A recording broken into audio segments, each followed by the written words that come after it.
assist in carrying out the evil and deceitful work of Satan, the dragon. Now, at this particular time, in the latter parts of the first century, the great enemy of the church was whom? We've talked about Rome. The Roman government was institutionalizing persecution against the early church, even to the point of martyrdom.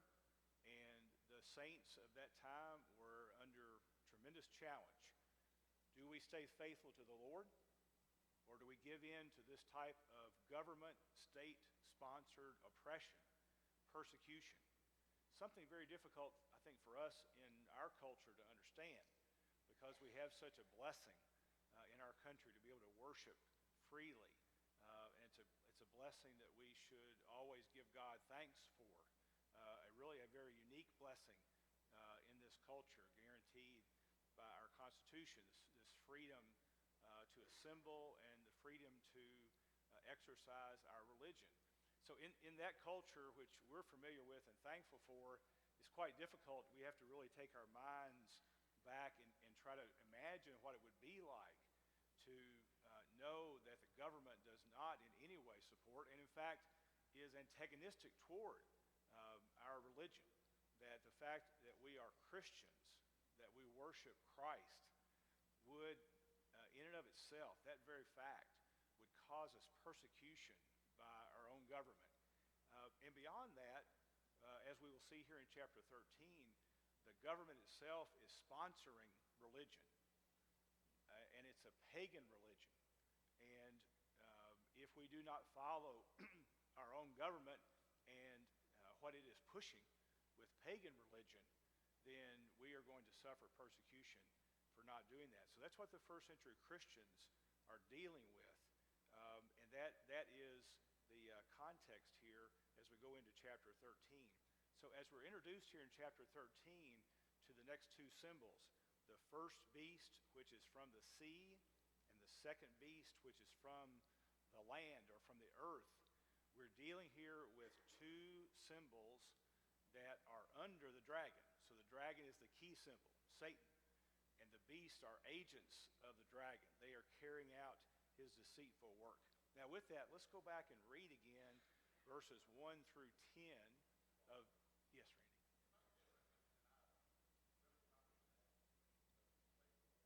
No problem.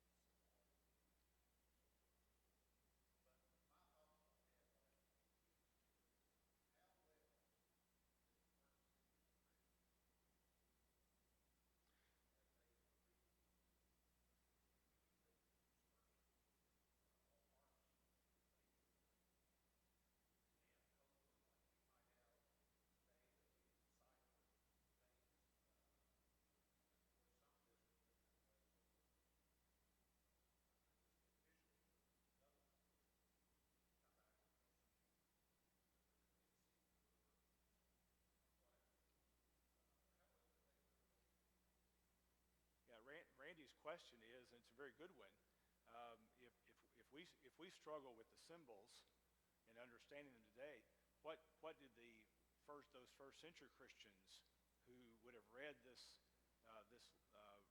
letter written by John first, how well did they understand the symbols? What would it have meant to them? And I think that's an extremely important question, Randy, because if the book did not mean something to them, then what really was its purpose? So there are a couple of important concepts to remember here. First of all, the Revelation is a particular type of literature that was in fact very common in a period of time of 400 or 500 years around the first century. This type of writing was not unusual. In fact, there are other examples of this type of writing, which is filled with symbolism and symbols. And chapter 1, if you remember, chapter 1 and verse 1 actually says in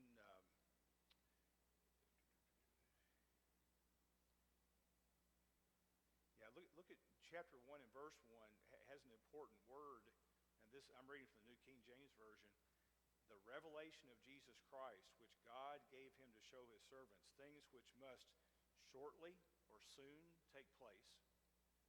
And he sent and signified it by his angel to his servant John. The word signified right there means by use of symbols. So the letter went out with a clear indication right at the very beginning. We're talking about things that are going to happen shortly, soon. So the early historical context, very important. Would they have understood it? I think they would have understood, well, we really don't know exactly, but I think they would have understood, number one, the type of literature, because this was not an unusual type of literature, as it really is for us. I mean, we read this and we think, what is going on here? But in the first century, they would not have thought it was that foreign, because it was a type of literature that was no. There were other examples of this type of literature, and they're told early on, this is to be given by signs, by symbols. That's what the word means. Chapter 1 and verse 1. He tells them right up front, this is a revelation. This is revealing something, okay? And it's going to be done through symbols, and we're talking about things that are going to happen soon. So the historical context of the first readers of the book, they would have been thinking, here are our circumstances, this type of persecution. What do we see in the symbols and signs that help us to understand our situation and to encourage us? Right? It was to encourage them to hold on. I mean, for all the symbols and signs in Revelation, there is one that is impossible to miss, and that is you've got Satan on one side promoting evil, and you've got the Lamb on the other side promoting good. And we know where the Christians were, and we know where we are as we read the book, right? We're on the side of the Lamb. And ultimately, we will see the Lamb is going to win. There's no doubt about that as you read the book.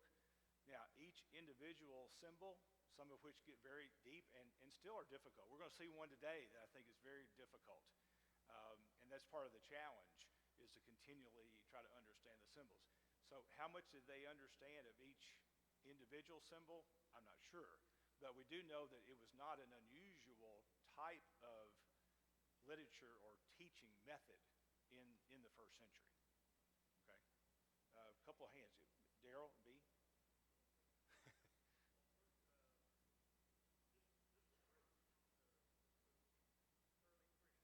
Right.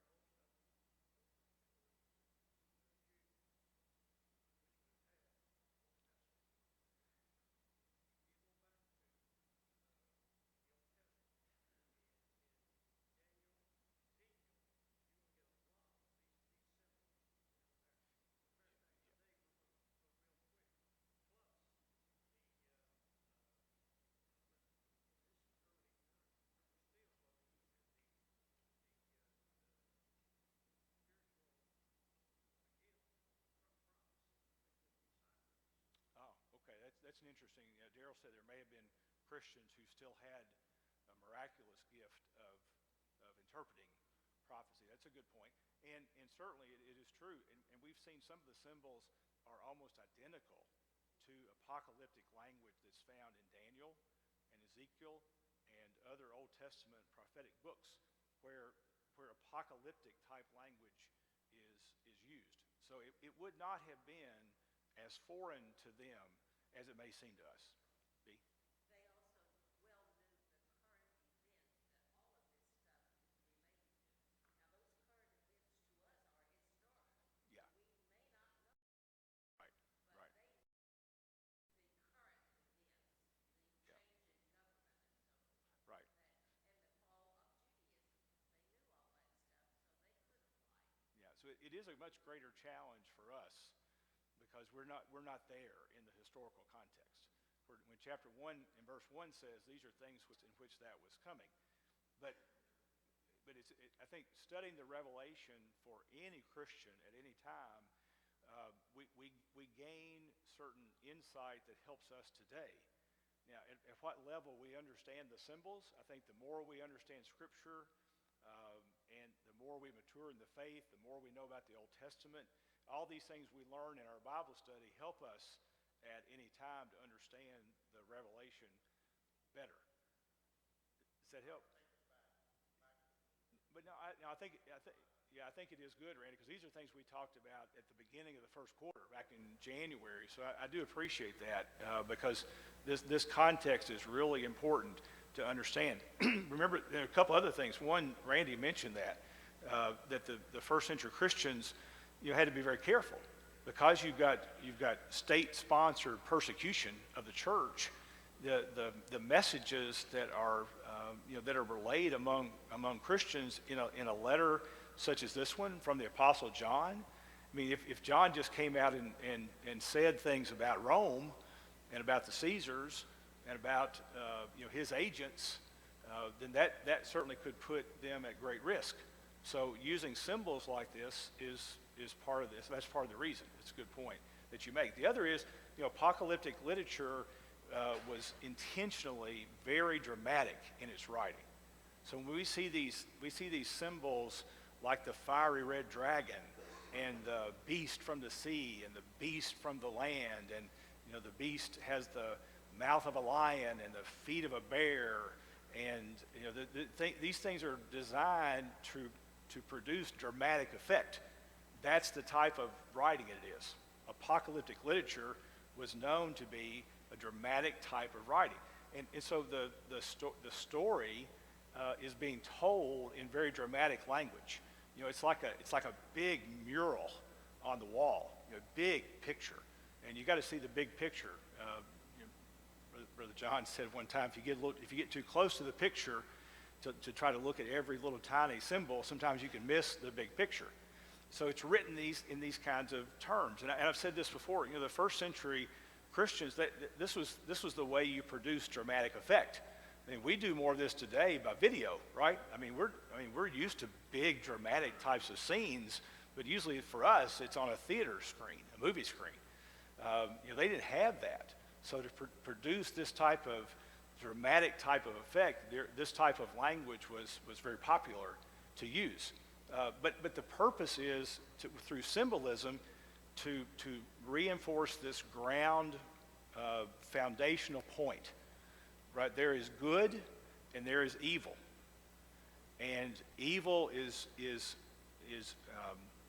Satan is behind the evil, and he manifests himself in different ways at different times with different people who are promoting Satan's cause.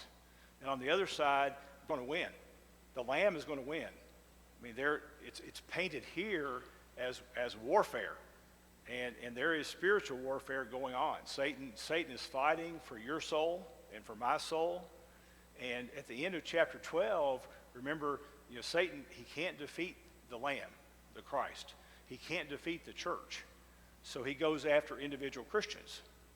So John is telling, or the Lord is telling those first century Christians, here's why there's persecution going on. And here's why you're suffering. Because Satan is coming after you. Satan has the ability to go after any one of us.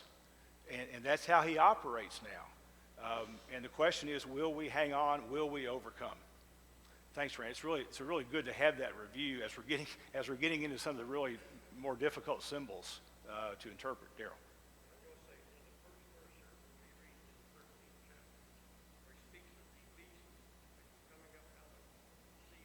Yes.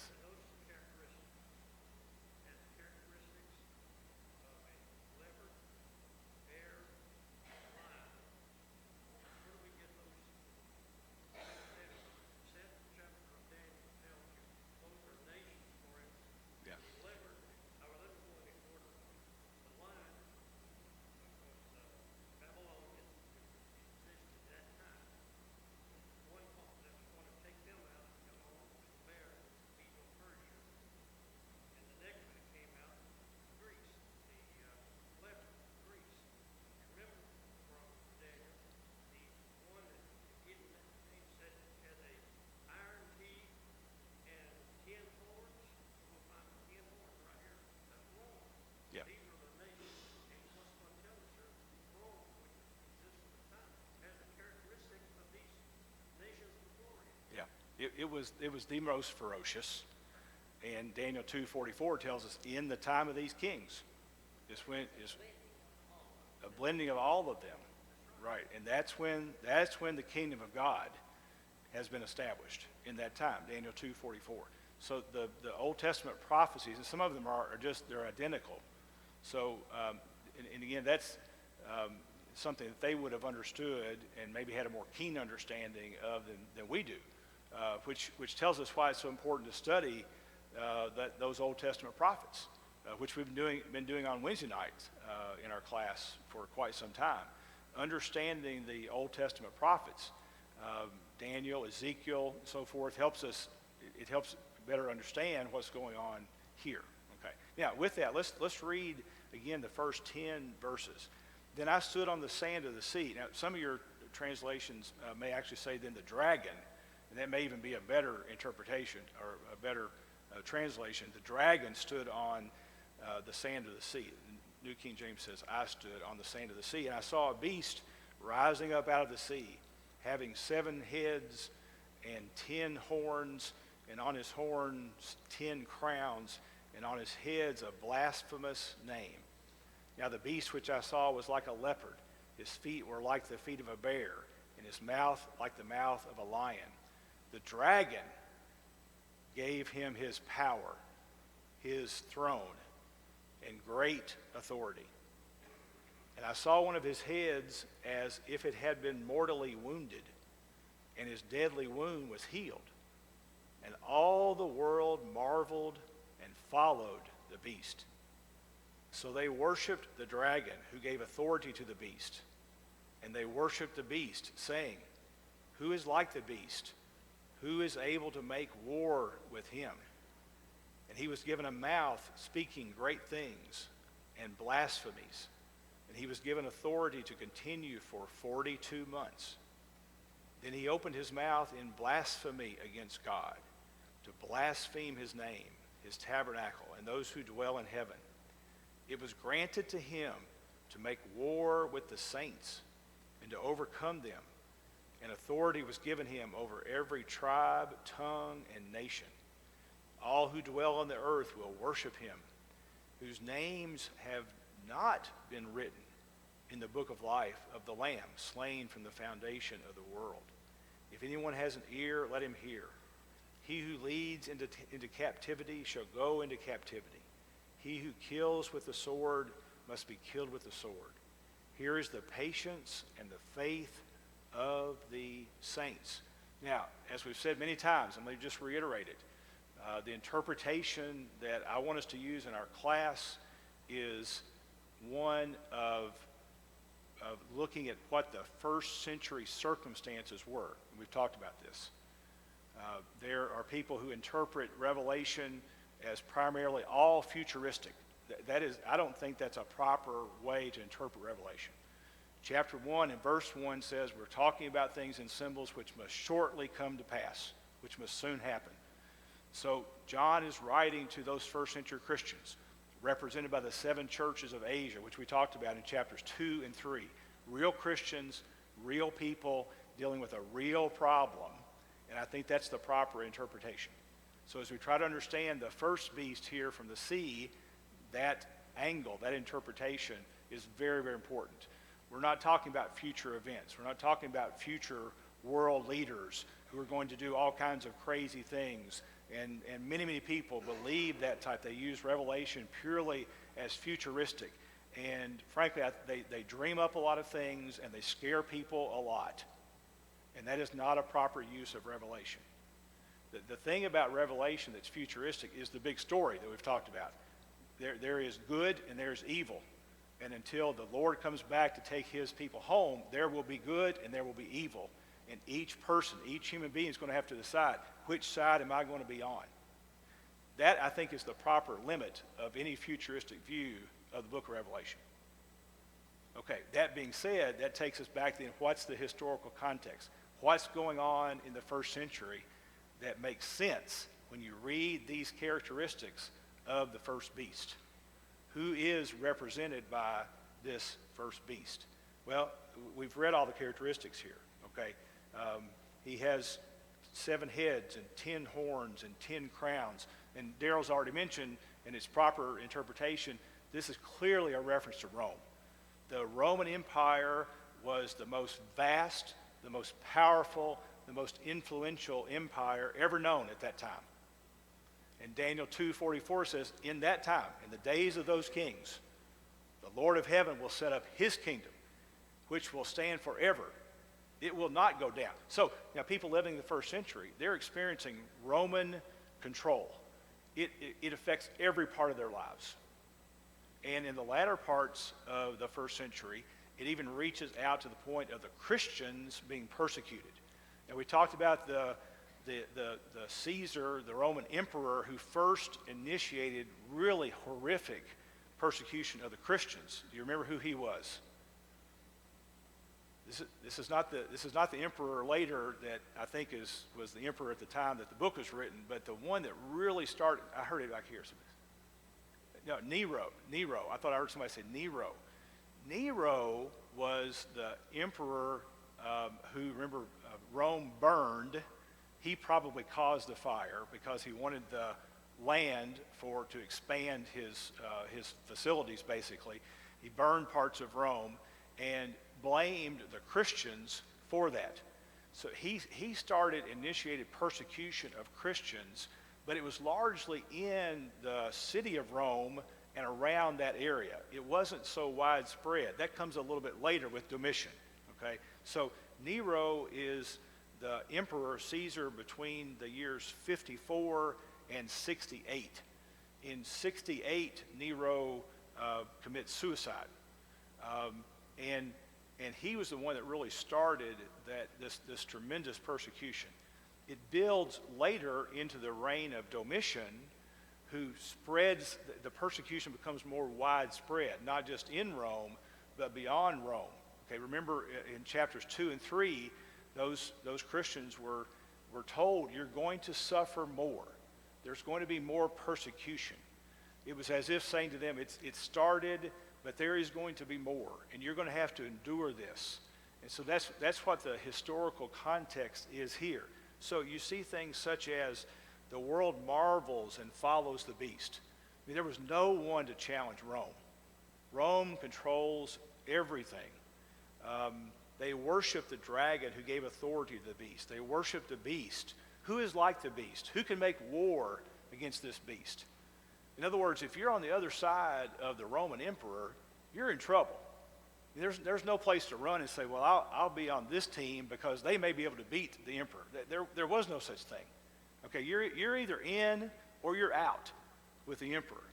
So when the time comes that the emperor is the one who is initiating persecution against the Christians, as a Christian, you got to make a choice. You know, am I going to give in to this or not? Now, it's not just a matter of having a political leader that you don't like, right? That's not what we're talking about. We're talking about political leaders who had institutionalized their own deity. Now, this goes back further, beyond Nero. This goes back to Julius Caesar, where the Roman emperors were treated like gods. And in fact, they were promoted as such by the entire Roman government. Now, back with Julius Caesar, it was largely after they were dead. Okay, this one's dead, but he's a deity, he's a god. But this became so popular that Domitian, and that's the one that's probably ruling here when John is writing, he actually called himself and required people address him as our Lord and God. Dominus et Deus. That's the Latin phrase. Dominus et Deus. Okay, so what are you going to do as a Christian when you're being told you have to address the emperor as my Lord and God? I mean, how are you going to handle that situation? Are you going to say, well, that's no problem. I still worship God. My true loyalty is to God. If I'm just going to get along here, then I'll say these things when I'm asked to say them. Can you do that as a Christian?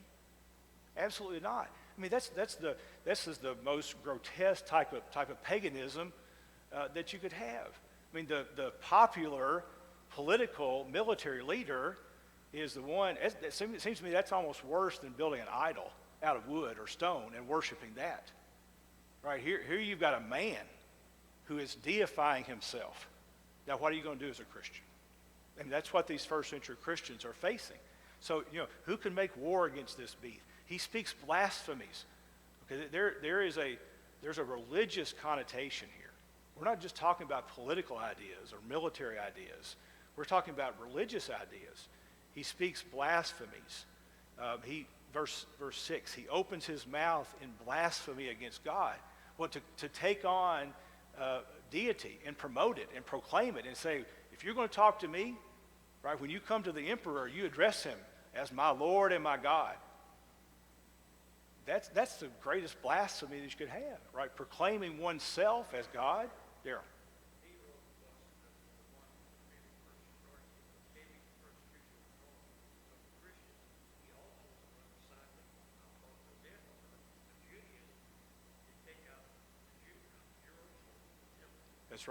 That's right. So in AD 70, the Jerusalem is destroyed completely. And they'd already been driven out of, they'd been driven out of Rome, right? Get them out of Rome. Titus is the military leader, the prince who destroys Jerusalem in AD 70. This is a very, these first century Christians have to make a decision. Which side am I going to be on?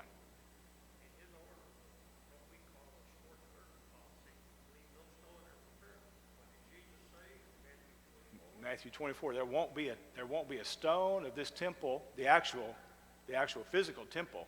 There won't be one stone left on top of the other. The prophecy of Matthew 24, which also has some apocalyptic type language in it from the Lord himself, is talking about AD 70 and the destruction of Jerusalem.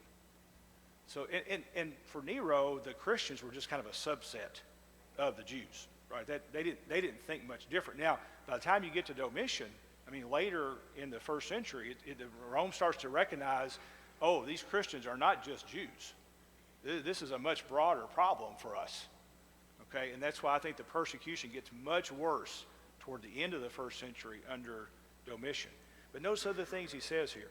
Verse 7, it was granted to him to make war with the saints. And who are the saints? The Christians. Okay, we've talked about this. These are the Christians.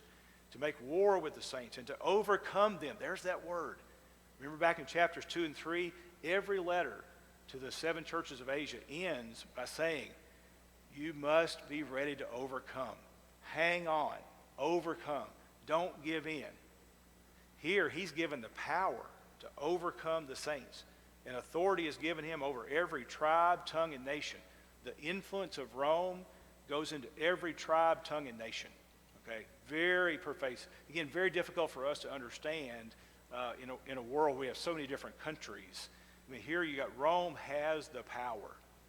So when Rome turns against the church in an institutional, state-sponsored way, the Christians are really in deep trouble. They're going to have to make a decision. What are you going to do? And that's what was happening. There had already been the shedding of blood. There had already been martyrdom against the Christians. And it was going to get worse. Now, look what it says in verse 8. All who dwell on the earth will worship him. Okay, we're talking about religious activity. Worshiping the emperors. Okay, it's not just a matter of addressing him as our Lord and our God. They begin the building of temples for the worship of the Caesars, most of whom who were dead. Right, going back to Julius Caesar, they were recognized as gods. Now, what's the motivation of the Roman government for wanting to have basically a state-sponsored pagan-type religion? What does that do when you've got far-flung peoples and nations, every tribe, tongue, and you're trying to have them obey Rome and do what Rome says? It unifies them.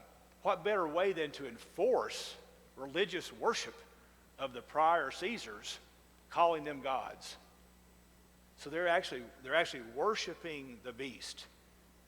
But there are some who will not worship the beast.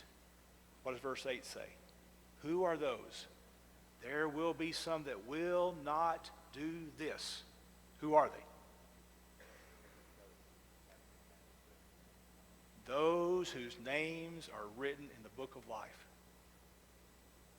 The book of life of the Lamb. Now, the reference to the book of life is something we even talk about some and sing about that. But here it's even more descriptive. Isn't this beautiful? It's the book of life of the Lamb who was slain from the foundation of the world. Who are those people who will not worship the beast? They're the Christians. They're the faithful Christians.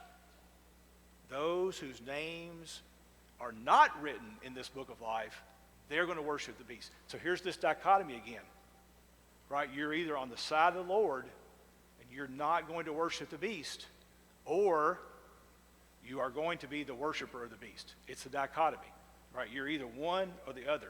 This fits the entire message of Revelation, okay? There are going to be those who will not give in. Reader in the first century, reader today in 2017, who are you going to follow? Who are you going to follow? Every Christian in every age has to decide, am I going to stay strong? Am I going to overcome? Am I going to be faithful unto what? Death. Maybe you have to be faithful even unto death. Certainly until death, we have to be faithful. These Christians were having to be faithful even maybe unto death. You're dying for your faith. B. The faith also includes the faith of Jews.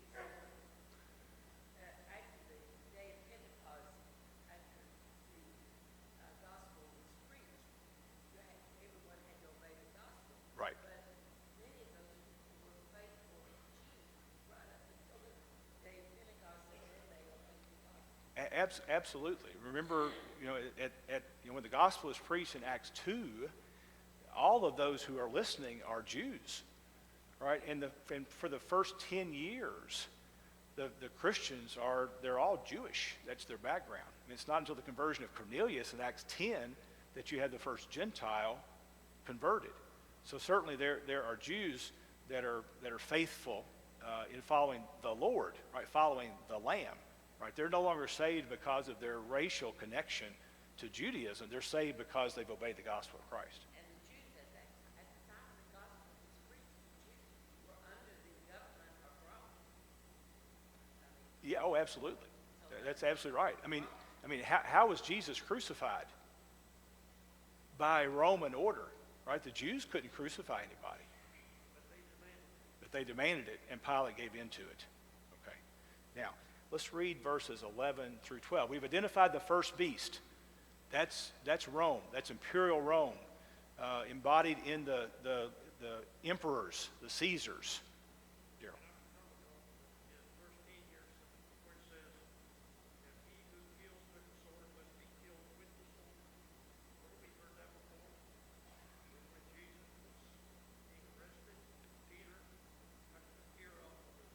Yeah.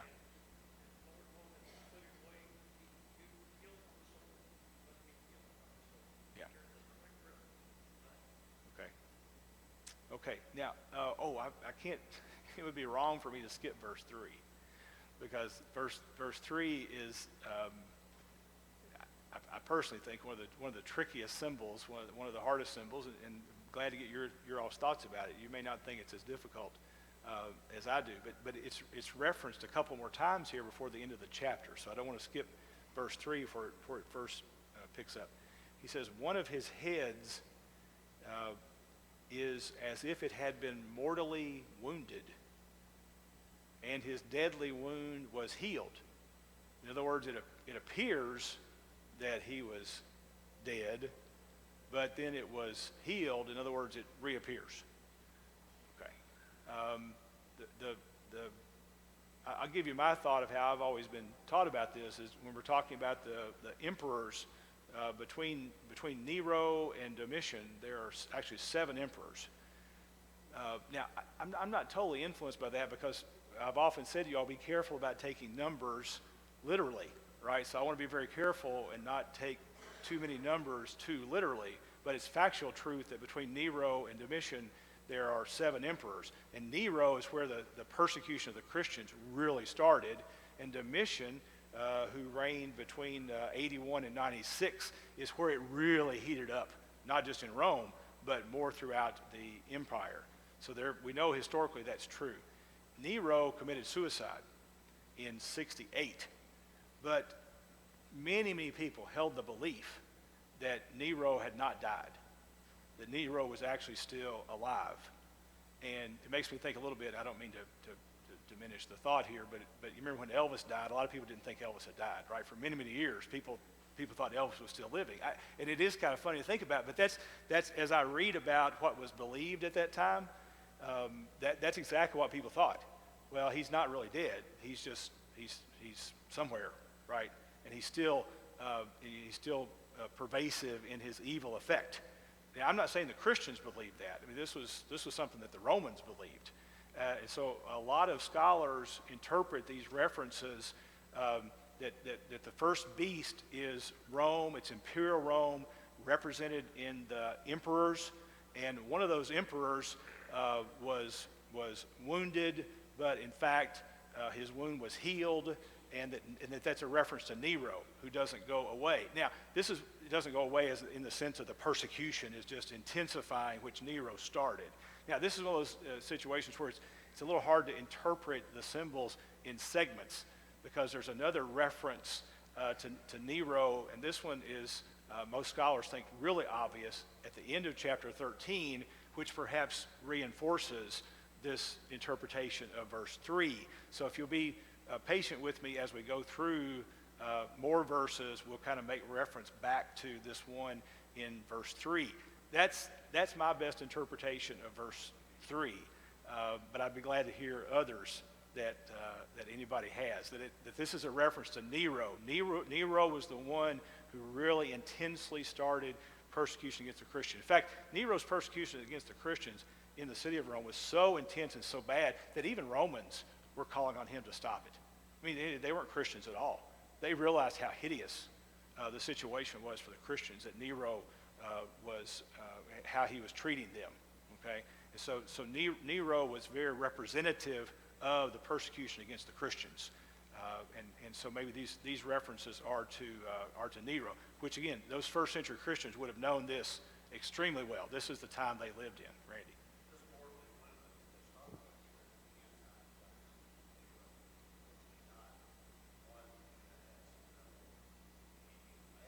Oh yeah, there's a lot of references to his instability that came out and manifested itself in lots of ways.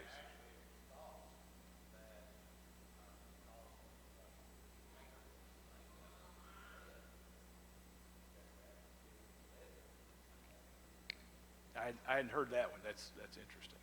Okay, another Ken. The guys between Nero and Domitian they spent most of their time just trying to make sure that they stayed where they were. They were a lot weaker. Yes. They were trying to they didn't spend so much time persecuting Christians as much as they did just trying to hold everything together. So even when Nero died, they thought it was over. It wasn't. Yeah, Ken's point is, if you look at Nero to Domitian, the ones in between were not very powerful, right? Nero, extremely powerful, institutionalized persecution against the Christians. Domitian comes back and picks up on what Nero had been doing and spreads it in a much broader fashion. Okay. One other point, what you're saying about the emperor, but going back, Julius Caesar turned Rome from a republic to an imperial power. Okay. Okay, the Senate had him or killed him to get remove that back to a republic. Okay. So The next Caesar throwing back to the imperial, so that you brought him back across the nation. yes. So a lot of historical context here that the first century Christians would have understood, a little more difficult for us to grasp. But I think we got one down. We'll go to the second beast next Sunday and talk about who's represented as this second agent of the dragon. Remember, the dragon's behind all of this. Thank you all.